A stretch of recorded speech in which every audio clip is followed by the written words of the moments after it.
Yalan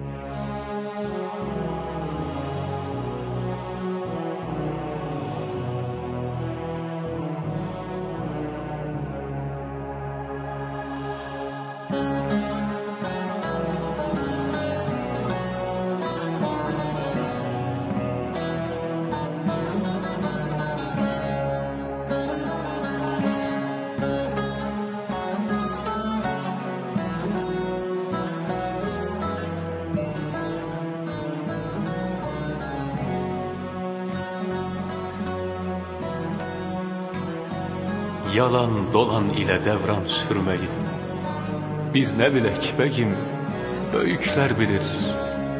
Milletin başına çorap örmeyi biz ne bilek begim, böyükler bilir.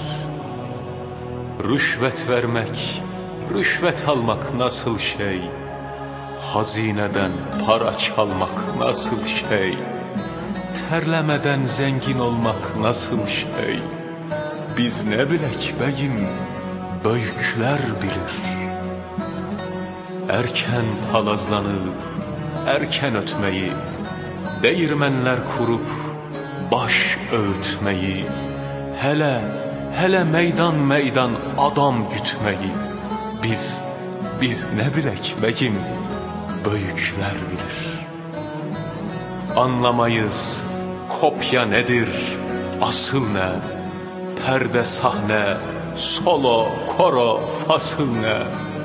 Üç kağıtta erkan nedir, usul ne?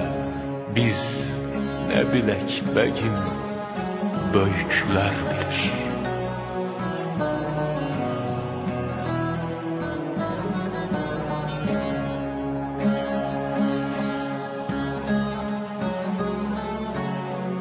Viski, vodka çekip keyif çatmayı, dansöz kucağında stres atmayı, milleti bölmeyi, vatan satmayı biz ne bilek begim, böyükler bilir.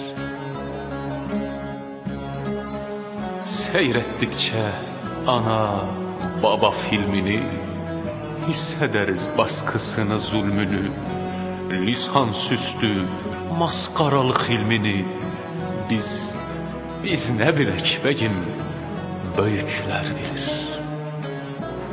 Adettir gerekmez maluma ilan, taklite günaydın, asıla selam.